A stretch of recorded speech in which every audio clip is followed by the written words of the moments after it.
There are sales taking place. I put a home up for sale on Monday. This is Thursday. Yeah. With 5 offers, and it's going to sell for 10% over the asking price. Wow. Hey everybody, this is Warren Dow from DIGS. I'm here with Ed Kaminsky. We're going to talk about the market, what's happening. There's a lot to talk about. So let's just jump right in. Ed, what's happening out there? I think what's happening, we're all being thrown questions and situations and that we have to deal with, that our clients are calling us with serious concerns about should they keep their home on the market, should they put their home up for sale? As a buyer, should I go through with the deal? Should I be buying right now?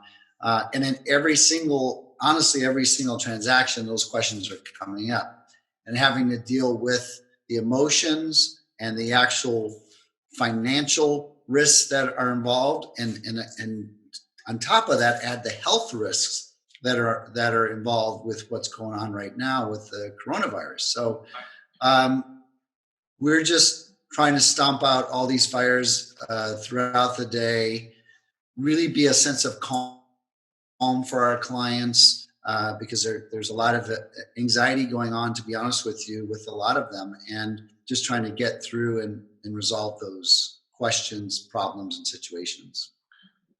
Are deals going through right now, Ed? Like, are deals in escrow? Like, yeah, and I want to share. I mean, Warren, there's some breaths of fresh air out there that are happening, and for those that get stuck watching the news all day, it's pretty grim, right? It's all you can find is everything that's disastrous going on out there, from people dying to financial devastation and people out of jobs and no food and no toilet paper, for God's sakes, right? Right. But there is business still happening on the real estate sector, and I really think that real estate is going to be the thing that's going to pull us out of this likely recession that's going to happen.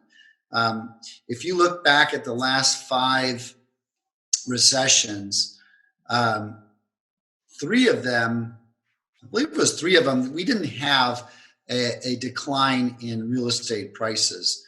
The one in 2008, there was a significant decline across the nation.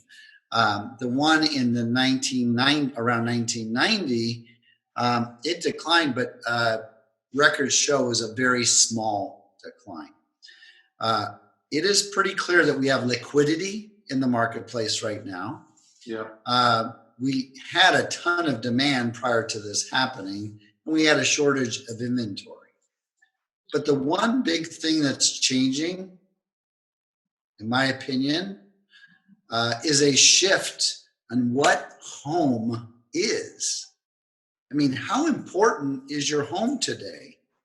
It is where you live, of course, but now it's where your school is because people are homeschooling. It's your place of worship. It's your place of relaxation. It's your gym. So it's your place of exercise. Pardon me? It's your bunker too. It's your bunker. It's your music studio. Right. So home is going to be a little bit different, I think, today than it's ever been before. It's your workplace, right? We're at home. We have to come here to go to work today. We have to go home to work. So it is everything. So I just think there's going to be a little bit more emphasis on how important the home is.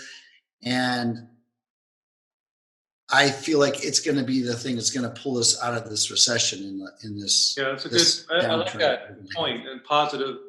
It's our sanctuary, but it's even more now become sort of more important just as it relates to connecting the community, our families, our friends, the epicenter of us, kind of as. Yeah, and listen, to report in what's happening out there, really, there are sales taking place. I put a home up for sale on Monday. This is Thursday. Yeah. With 5 offers, and it's going to sell for 10% over the asking price. Wow. So the market's alive and well in those. It is, and I put another home up last a week ago, maybe it's 2 weeks now, we did get an offer from a buyer who was willing to buy it sight unseen. They didn't need to see it. They're happy with the photos. Unfortunately, the price still didn't match up to where the seller wanted, so there's still some work to do there. Mm-hmm.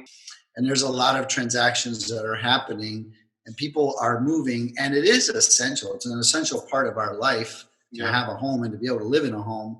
So these transactions are happening. There is good news out there. It's not as easy. It's different. We're all adjusting. We're all shifting. We're shifting how we're doing business now. We're shifting how we think we may do business later. Yeah. That's a good point. It's crazy to think. I mean, just 2 months ago, a month ago, the market was at an all-time high. Like the economy was pretty close to an all-time, high in terms of its financial strength and vitality and how quickly things change, right? But like the market, it's good to hear that there's still a lot of demand that's in the market, There is, yeah. And inventory is obviously going to be a problem, but I got to think that once this thing resolves, hopefully sooner than later, the market should really kick back into high gear. What do you think? Yeah, I do. I think, I don't know when we're all going to be freed from jail here, but I do see a pent-up demand. I do see some faith in the real estate market, but people just wanting to pause right now. I'm not saying everybody's out there buying and everybody's out there selling. We're seeing sellers not put them on the market. We're seeing buyers go into a pause situation. So it's not robust, but it is happening, and there are sales taking place. So because of that, I do believe we will see a rush to the marketplace at some point, and we could see a pretty strong appreciation year for 2020 in real estate. What would you give it? What kind of advice would you give sellers right now, Ed? Like, let's say their home has been on the market for a couple months. Stay the course. Withdraw the list. Right now, I say, okay. I have to ask them questions. Okay, the answers to the questions I'm going to ask them will determine what they should do. But what was the reason they were selling their home? What was the motivation? Was the home just too big? Were they being relocated to a different city? Were they upgrading because it was too small? And really understanding what is the motivation, and does that motivation still exist? So that's the first question.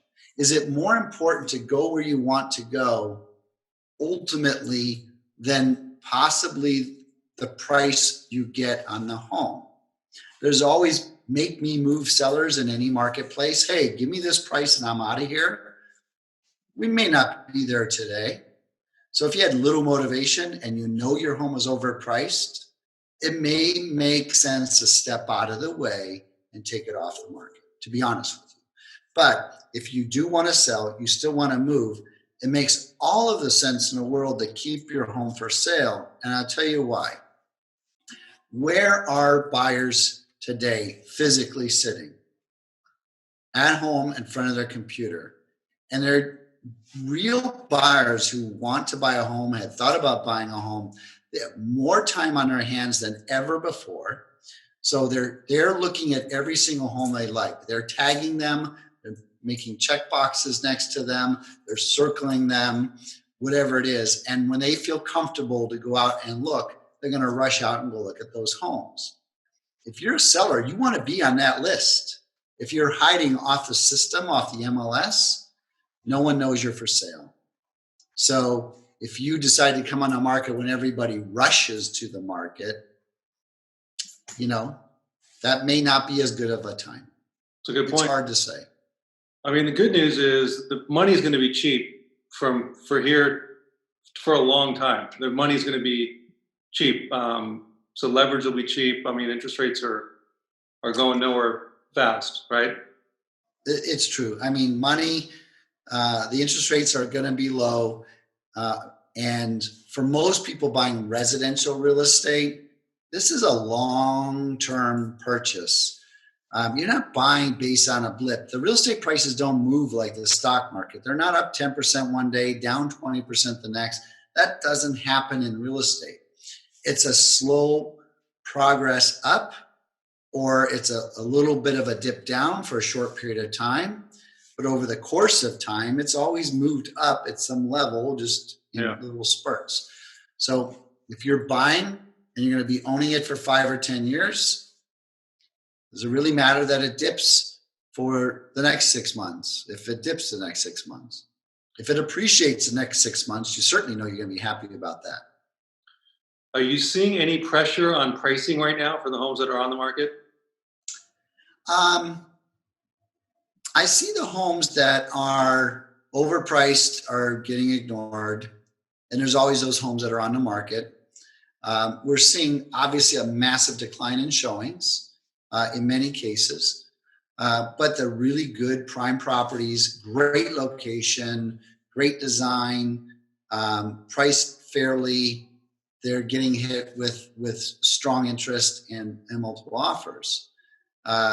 So that's why I say, if you're a seller and you're questioning your price and someone's told you in the past that it might be overpriced, now's the time to think about adjusting it and getting down to where it maybe should be. So, I always recommend being priced at market value. Mm-hmm. You don't need room for negotiation. You don't need to underprice it to get multiple offers. Price it where its real value is, and that'll garnish the best interest and the best offers. What kind of questions are you getting from buyers and sellers right now? Like, what are typical? Should I wait? Right? Should I wait? Should I wait? And I really think it's individualistic, right? If you're a buyer, it's a better time to buy right now. You don't really have the competition you did 4 weeks ago. Now, I would recommend spending more time looking online and taking a look at the photos and go look at less homes. You have to be safe, right? You could consider buying a home without seeing it if you really want to help, what do we call it, lower the curve, the COVID curve, and not be subjecting yourself to catching anything or giving anything out. You can write an offer today in today's market, and many sellers will consider accepting the offer subject to you being able to see it at a later date. Is there, I don't know if this is a rumor, but I heard, is there like a new addendum for COVID-19, for a buyer to pull out or something? Yeah, it's a buyer favored addendum. So the COVID-19 addendum that was drafted by the CAR in a matter of minutes, and they're working on it. We just got off the phone with our risk lawyer, and he said that right now they've taken it back to the California Association of Realtors to get worked on, but it's very, very buyer favored. And it basically says, if you buy a home and you are affected in any way from COVID-19, you can cancel the contract and get your deposit back. No questions asked. So it's a very safe way to purchase a home today if you have any concerns about your employment, your income. Very easy to get out of the transaction. So it's pretty much, there's an out now. There's a big out. Yeah. Big out, yeah. Yeah, and we in the business right now are also talking about just relaxing pressure dates. You have a certain amount of days to do your inspection, to get the appraisal done, to close escrow. And we're just trying to let clients know, let's be relaxed about these dates. Let's not put too much pressure on the buyers to get everything done by a certain date.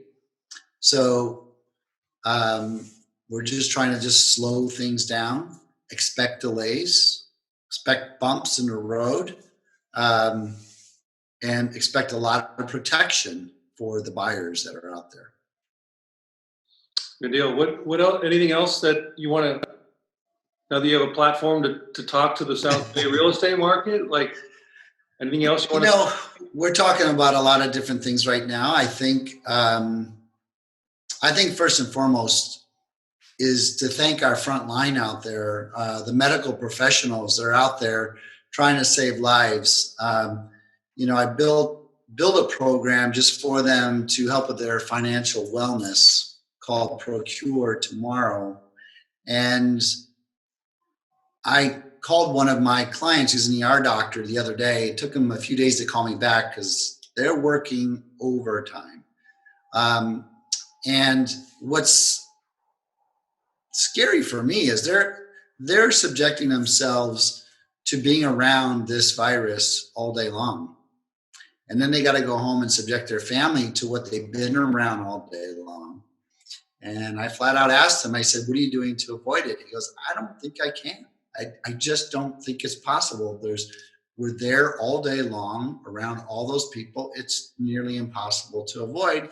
He says, I think I probably already had it and have now built an immune system to it.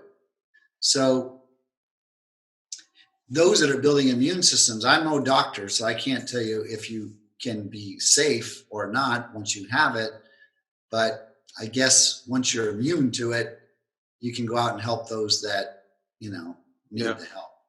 But with that being said, I wanted to do something special for these healthcare workers, the medical professional. So I've created an email address just to provide to them, the medical professionals, a place to email any support that they need. It's small, it could be big, it doesn't matter. And I'm not going to promise I can get any or all of it done, but I just want to receive that and then ask for help from the community to help out. So I'll take private requests at support@procuretomorrow.com from anybody on the front lines that they need help with. And we'll try to resource the community to see if they could help in any way. We know big businesses trying to help by manufacturing respirators, more masks and things like that. But if it's small, I know there's home care needs, schooling needs, grocery shopping needs. You need a cup of coffee, whatever it is. I think, anybody's out there risking their lives to protect us needs a helping hand right now. No, that's excellent. Good for you. That's a great thing. So repeat that URL again. So it's just an email address for right now, and it's support@procuretomorrow.com. Okay, cool. All right. Yeah. Anything else we want to cover, Ed? Well, I think, what is going on right now is you have to sit down and get a piece of paper if real estate is on your mind, okay?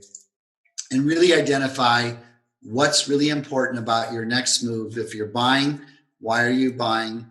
Understand the reasons behind it. If it still makes sense, then get online and start shopping around, talk to your favorite broker about what's happening out there, what is available. Are there different ways to shop for a home today? There's virtual open houses. We're canceled open houses. When we can't have open houses, we don't think it's safe right now. So how can you actually look at property and talk to your broker about that? Talk to your lender about where the rates are and is it benefiting you right now? Obviously, you're looking at your job security and how comfortable and safe you feel with that. And for sellers, if you do want to sell, being out there in the marketplace and being visible for the buying public, I think is a really good idea. Here's the thing. For the last probably 5 years, the one thing that agents and sellers and buyers have all talked about a home is what's called days on market. Okay? And the days on market is this little ticker in the corner on the MLS that just keeps ticking every day, another number. And then buyers will say, wow, that house has been for sale for 82 days. I thought things were selling in a week, or, whatever it is. And so people place so much emphasis on the days on market. I'm telling sellers today, don't worry about it. It's not a big deal. If someone comes to me 60 days from now and their home hasn't sold and the buyer says, well, why has it been for sale for 60 days? Well, the seller would not allow anybody in the home. No one saw the home for 60 days. So really, it's been for sale for an hour. Yeah. So I think you can put a lot less emphasis on concerns about days on market today and still put it out there and be visible to the marketplace. That's good advice. Definitely. Yeah. Like you said, cheap money, not a lot of activity per se, so you're probably going to get a faster transaction and more attention. Yeah, if you're buying, there's less competition out there right now. There may not be a ton of inventory. You may have to adjust how you're looking at properties, but there's easy ways to protect yourself by saying, I'm going to look at it later and I'm not committed until I do. Add the COVID-19 addendum to the contract. The seller is not obligated to sign it, but if they're willing to, it's a great protection. So it's really an okay time to go out there and consider buying right now. All right, Ed. We'll check in again soon. Thanks for giving us an update and providing some, some phone call. Should turn this off. Perspective on the market. So you're welcome, Warren. Yeah. So we'll do this. I appreciate it. Be sane and healthy, and we'll talk again soon. All the best to you. Thank you.